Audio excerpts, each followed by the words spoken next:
Well, good afternoon, everybody. I'm going to try to make this video a little quicker than normal. You see, yesterday I was having this conversation with my oldest daughter, and she was telling me about how she inherited her gene of being a worrier from her mother and her grandmother on her mother's side. And, you know, we laughed and we joked about it. And I told her, I said, the answer I gave her is that what is worrying ever going to do for you? It doesn't help you, so why do it? It doesn't do anything for you. And then I realized this morning that I gave her some incorrect information. True, worrying will not help you to achieve anything in life, but what worrying will do is cause you to remain in a state of lack. And that's the problem with worrying. So to say that it does nothing is incorrect.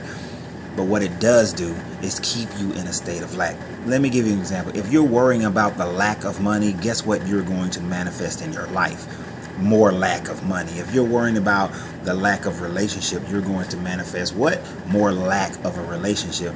If you're worrying about whether or not somebody is doing something wrong to you, then your actions and their actions and the energy that's involved will create an environment so that they can do something wrong by you.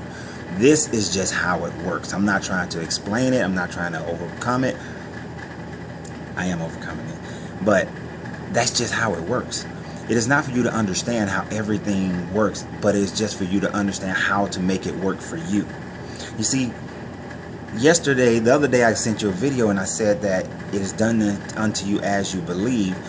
And so what is your belief? You see, if you focus on lack, if you focus on problems, if you focus on everything going the wrong way, then that is exactly what you're going to get in your life.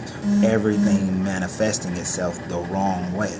All right, if you're unhealthy and all you focusing on is the unhealthy things that you do and that you've done and how your life has been, then you're going to continue that cycle because you are basically telling God, which I told you says yes to everything, this is what I want to continue in my life. So if you want it to be different, if you want to change it, then you have to change your thoughts. I've called this your sponsoring thought many times before, but think about it like this. For those who have been with me and I've taught them how to meditate and to open their chakras, I've done that, but I've told you one thing incorrectly.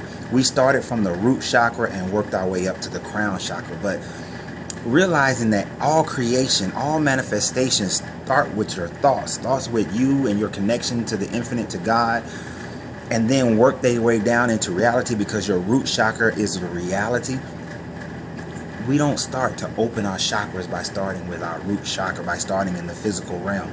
We have to start in the consciousness, the subconsciousness that connects you with God, that connects you with the infinity, that connects you with all things.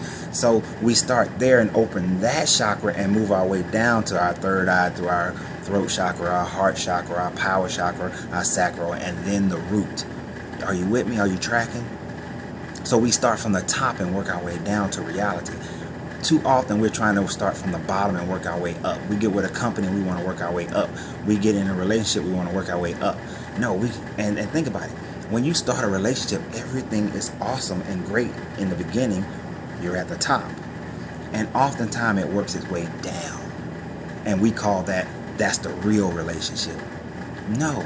The real relationship should maintain the same constant as it was when it was at the top in the level of consciousness. The problem is you've allowed other people, you've allowed negative thought, you've allowed experiences to intercede as you get to your third eye and the visions that you've had of other relationships, and you get into your throat and the communications and the expressions you've had in other relationships. You get into your heart and the pain and the struggle that you've had in other relationships. You get to your power and then the loss of power and the loss of control that you had in your relationship. You get to the sacral, which is the loss of your sexual energy within the relationship.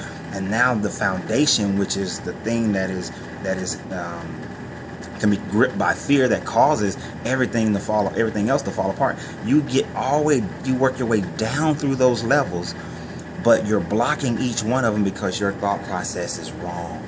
Because you're focused on lack, you're focused on injury, you're focused on pain, you're focused on everything that is not right with the world and everything around you. But the thing about it is that you create your world.